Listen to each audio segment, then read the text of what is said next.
The US National Security Advisor has sensationally called on the supposedly independent SWIFT payment system on which banks around the world rely on to reconsider its business with Tehran.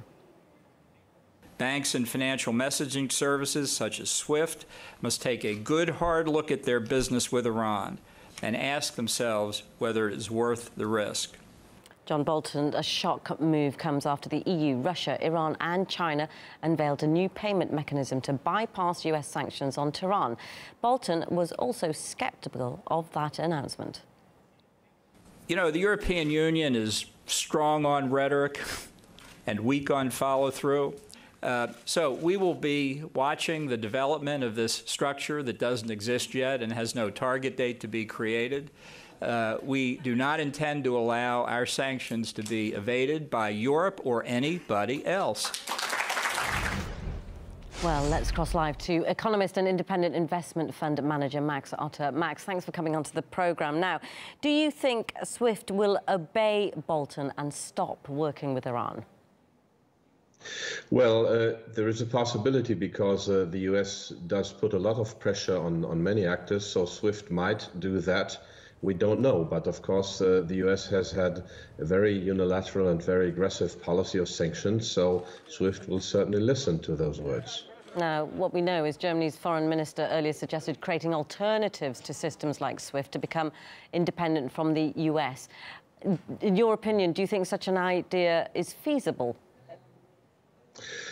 It's feasible if the will is there, and I think it's highly necessary because, of course, the German authorities report all passenger data to the US, and there is a grip on European data by the US. So it's very important to break that monopoly. But we have to see if Germany and the others follow through, because this is a long shot. Yeah, I mean, you say it's necessary. How likely is it that it will go through?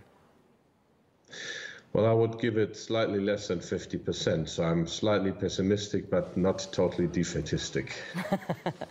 OK, so how much is the Belgian-based SWIFT system inevitably influenced by US or EU pressure, do you think?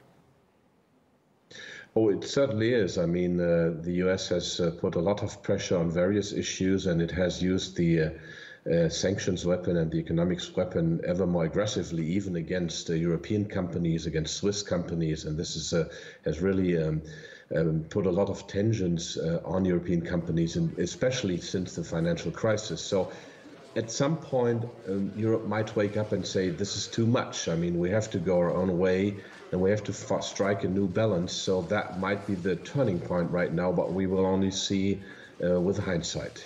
Yeah, I mean, what do you make of the new EU, China, Russia, Iran mechanism, the, quote, special purpose vehicle to bypass the US sanctions on Tehran? It's pretty amazing that such an idea is being floated. And of course, Europe is torn between a rock and a hard place. On the one hand, it's the loyalty to the US, and on the other hand, it's the loyalty to the treaties and to nuclear deep proliferation and non-proliferation. And so it's really a choice that Trump has put the Europeans in. And so it's pretty amazing that even such an announcement is coming out. And Mike Pompeo has come out that he was deeply disappointed and that Europe might not be following through, and that may all well be. But his disappointment was a strong language. And so it is an amazing announcement. Yeah, it is an amazing announcement, isn't it? And why do you think this is happening now? Why do you think those countries are even publicly teaming together? Well, too much is too much. The pressure on German diesel cars coming from the US, which will benefit the US car industry, the pressure on Swiss banks by the US, the pressure on many other industries, the Russia sanctions, which mostly hurt Germany and Austria on the western side. So there's been a lot of economic warfare in the past 10 years, and it has hurt a lot of companies and a lot of countries. And this might just be the turning point, because it's too much. We don't know. We will see. We will see afterwards. Max, you mentioned Pompeo, US Secretary of State Pompeo, and he has reacted furiously to the EU's move. Let's have another listen to what he actually said. Unfortunately, just last night, I was disturbed and indeed deeply disappointed to hear remaining parties in the deal announce they are setting up a special payment system to bypass U.S. sanctions. This is one of the most counterproductive measures imaginable for regional and global peace and security. By sustaining revenues to the regime, you are solidifying Iran's ranking as the #1 state sponsor of terror. Yeah, you could hear the disappointment. Actually, during these meetings that we've seen in the UN General Assembly and the Security Council, we've heard some very strong rhetoric, haven't we? Could Washington impose sanctions on countries who use the new mechanism or continue to trade with Iran? Well, of course, Washington has been doing this for the past 10 years, even on its allies. So it has imposed massive sanctions in the past 10 years that have hurt many of the allies. And so this might just be the turning point that, yes, Washington could impose no sanctions, but the allies probably, or some allies, say this is enough. I mean, we can't bear anymore.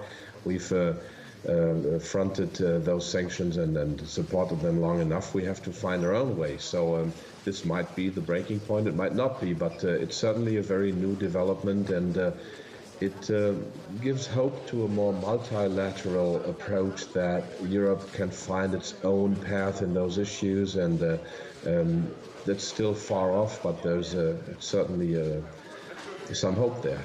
Yeah, you never know. Economist and independent investment fund manager Max Otte, thanks very much for coming onto the programme. My pleasure.